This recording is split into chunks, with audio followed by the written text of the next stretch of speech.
Bom dia, pessoal. Meu nome é Gabriel. Hoje eu vou estar lendo um pouco de literatura sistêmica para vocês. E eu queria dizer assim que quando a gente fala em sistêmico, muita gente lembra das constelações. Mas há muitos outros autores que vieram antes e que são pesquisadores na área. Então eu vou utilizar da literatura aqui, pois eu acredito que seja mais viável e mais acessível a quem faz psicologia, porque a constelação muitas vezes é focal e a terapia em si pode ser focal ou não, mas ela tem um embasamento de vários encontros. Um encontro só não satisfaz a necessidade ali da família e do terapeuta, ou do indivíduo, né? Casais também. Então, eu vou estar falando um pouco das premissas do Carl Whittaker. Eu comprei esse livro aqui, eu tenho mais dois, Whittaker e Malone, As Raízes da Psicoterapia, em que ele explica um pouco da teoria experiencial. Experiencial quer dizer que durante a sessão a experiência que o cliente vive é mais importante do que qualquer outra coisa. E para o cliente viver genuinamente essa experiência, alguns pressupostos aqui que ele indica são válidos. Por exemplo, a genuinidade do terapeuta, né? E outros que são a estrutura, o tempo, tem tudo isso que a gente vai chegar lá. Eu vou destrinchar esse livro e esse, a prova familiar. É uma prova difícil, Crucible. Então, a prova familiar, a prova da família, né? Eu vou estar lendo trechos que eu achei interessante. Então, vamos começar nas raízes da psicoterapia para falar um pouco do método científico.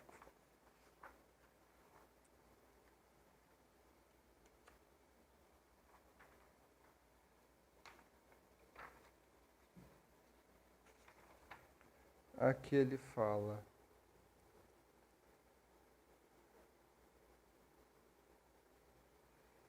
o desenvolvimento na adequação apenas se produz mediante uma experiência social educativa. É evidente que um indivíduo que tem desenvolvido uma potência e energia superior, mas que não pode usar adequadamente essa capacidade, a não ser que apresente um problema social tão grave como o de um indivíduo cuja energia resulta claramente insuficiente, ainda que a aplique adequadamente. Ambos fracassam no desenvolvimento de sua potência como indivíduos isolados ou como membros da sociedade. Um desenvolvimento total supõe, pois, uma energia abundante empregada adequadamente nas relações interpessoais. Todos os tratamentos psiquiátricos são, de uma maneira ou de outra, um déficit de maturidade intrapessoal e um déficit de adequação interpessoal.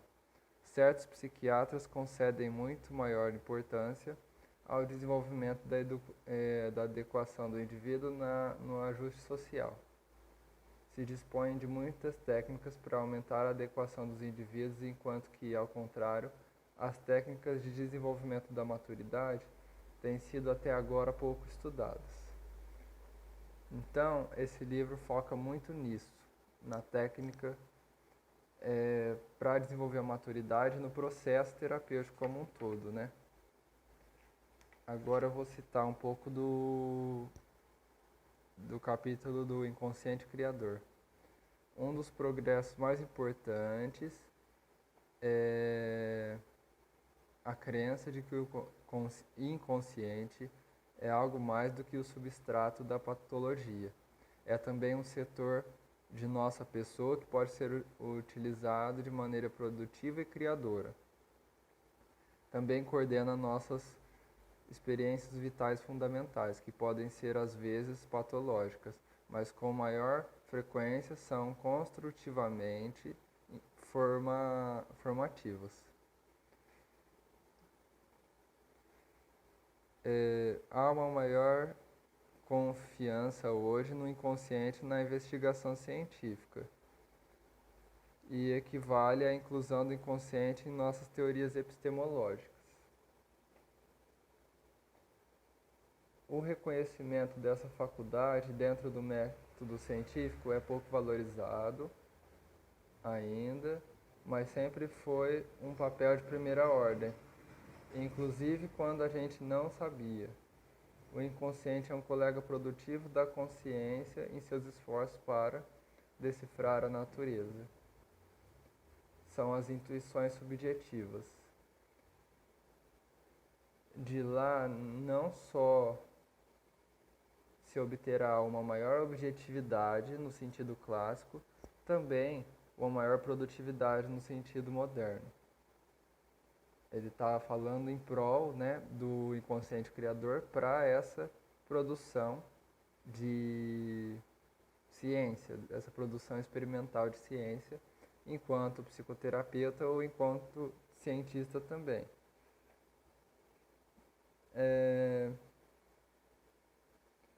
Então, o cientista cria a experiência em seus dados, suas observações e a experiência de si mesmo, a introspecção.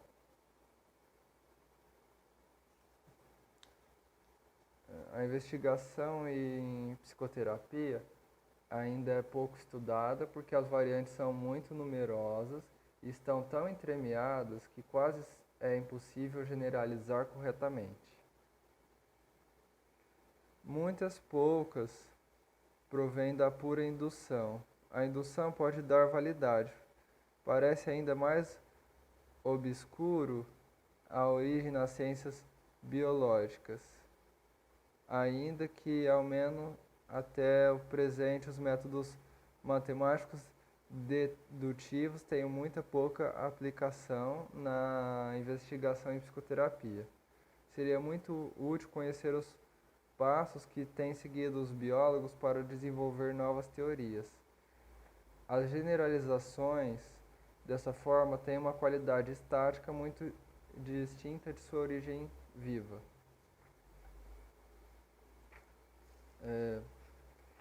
Bom, então eu vou para o estudo de caso agora, para não tomar muito do tempo de vocês e nem do meu.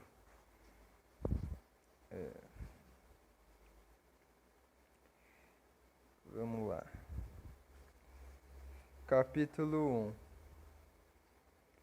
1. Na introdução ele fala aqui um pouco de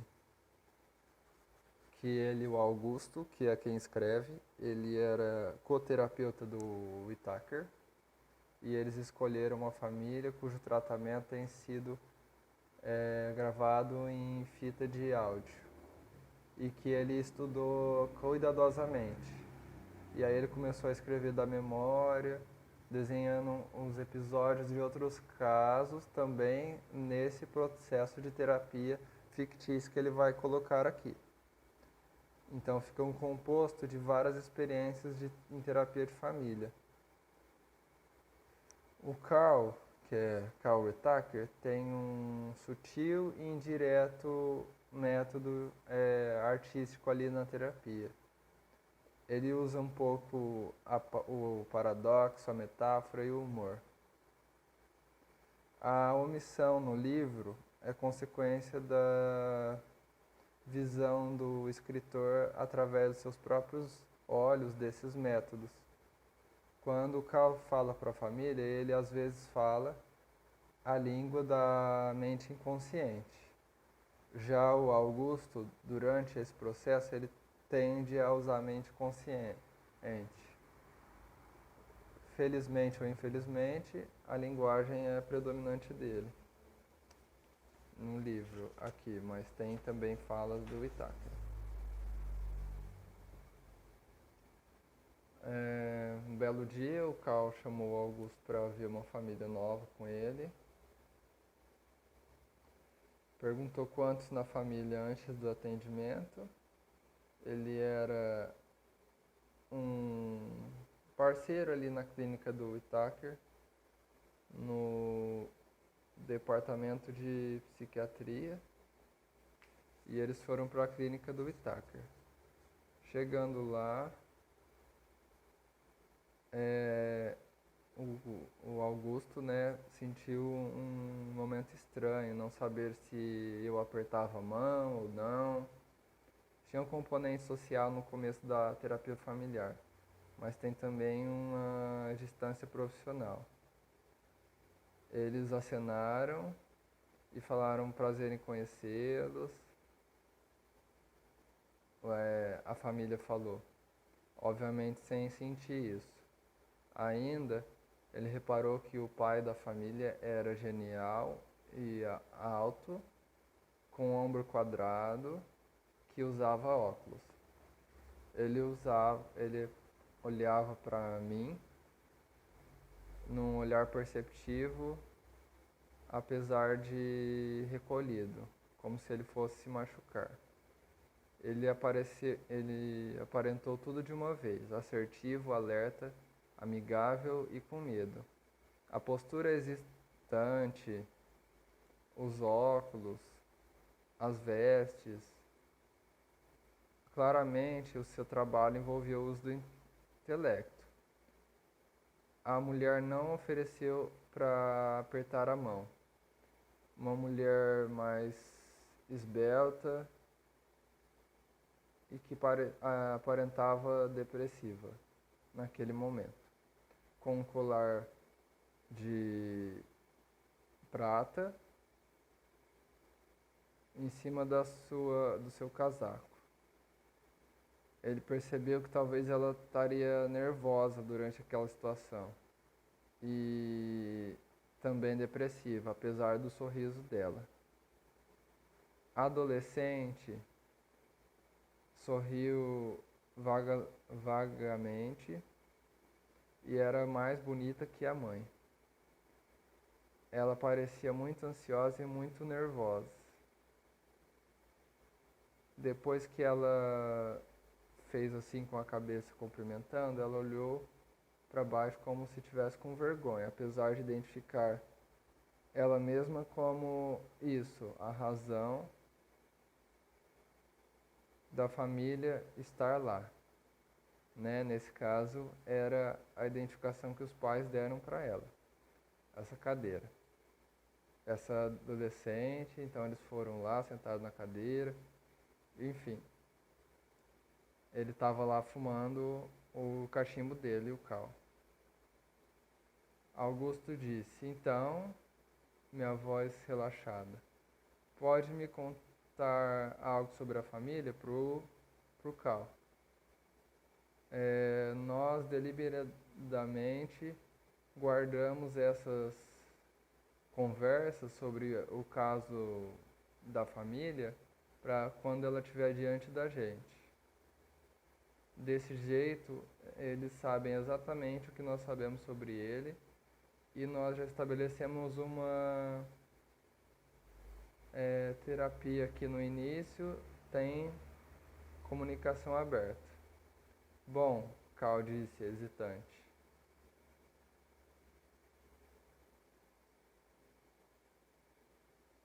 Eu vou falar enquanto a gente espera pelo Dom, que é o filho do meio. A Laura, que é uma filha menor, também estava ali, mais ou menos uns 8 ou 9 anos. A senhora Bryce me ligou semana passada sobre uma consulta. Ela foi encaminhada pelo John Simons, que tinha visto a Cláudia por 2 meses. O Simon é um psiquiatra de crianças, numa cidade que trabalha basicamente com adolescentes.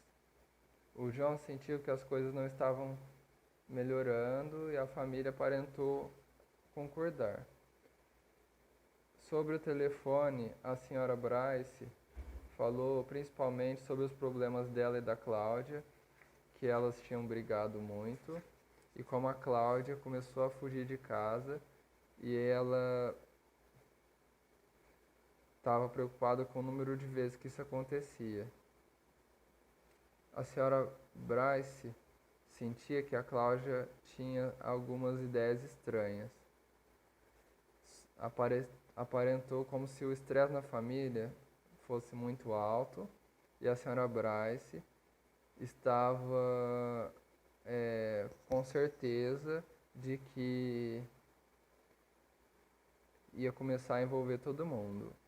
Ela não queria que a mais jovem, Laura, fosse exposta por esses conflitos familiares, mas eu achei que nós tínhamos que fazer esse acordo no telefone que todo mundo iria vir pelo menos uma vez. Como eu disse para você antes, parece uma situação bem carregada. A Cláudia olhou para a mãe dela, muito nervosa, a voz estridente. Bom, eu acho que você também tem umas ideias estranhas, querida mãe. Tipo, que eu tenho que deitar na cama ao pôr do sol e ser uma menina pequena de 6 anos de idade. Sua raiva estava tão intensa que isso mexeu com a gente. A Caroline, que é a mãe, olhou de volta, já um pouco nervosa. Bom, eu acho que as suas ideias são estranhas e eu estou preocupada, ela respondeu. Um pouco de ataque e de preocupação. E ela estava defensiva sobre o Cal está lá no meio da conversa das duas, que é o Whittaker, né? O pai parecia amedrontado e ele já sabia o que ia acontecer. Mãe e filha provavelmente queriam brigar, mas seria um erro deixá-las. Cal estendeu a mão para elas como se fosse para bloquear uma corrente elétrica entre elas. Sua voz era firme e ele disse: "Vamos parar vocês duas. Eu preciso realmente esperar pelo Dom." Elas olharam uma para cada lado da sala e o momento passou. Ele não chegava e aí a mãe foi ligar, né, para saber onde estava, e eles ficaram lá esperando na sala.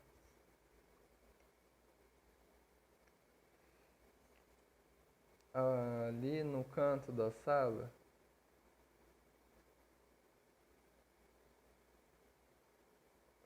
tinha uma escultura abstrata na parede do Cal. O Augusto falou, é o pai dele, é o avô dele, e o grupo riu muito.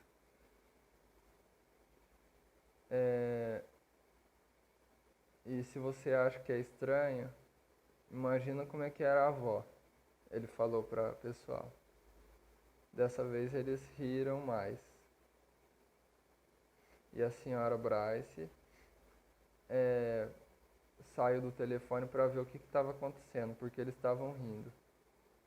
Quando as pessoas estão ansiosas, qualquer piada serve. Cal começou a contar a história de que um dia alguém perguntou para ele dessa escultura. Por que ele tinha a escultura ali?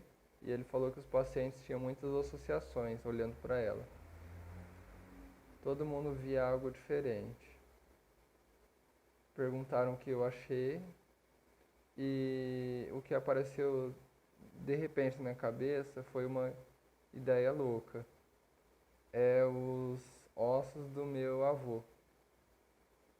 E eu sabia logo de uma vez onde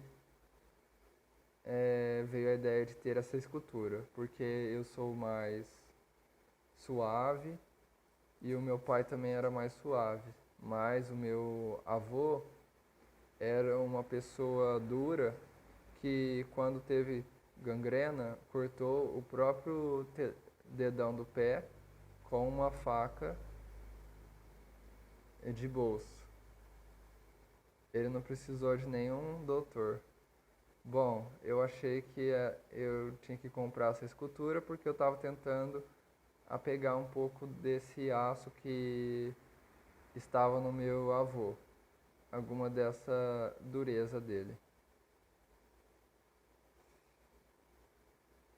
Nesse meio tempo, tudo que eles fizeram foi revelar que eles têm um relacionamento de bom humor com a família e a habilidade para cooperar e a insistência de permanecer eles mesmos durante a sessão. O Augusto não ia ser um assistente cooperativo de alguém mais velho e cada um ia ter a sua própria intuição, né? Dividindo o insight na sua própria personalidade, ele estava dizendo por demonstração, é importante para você ter essa vontade de procurar pelo seu próprio inconsciente. Quando ele contou essa história do avô, da associação que ele fez, por que ele gostou da escultura. Bom, gente, essa parte pode parecer insignificante, mas é a parte relacional, né? A gente não faz terapia sem fazer um relacionamento com os nossos pacientes, clientes. Então é isso. A gente fica por aqui e até o próximo encontro.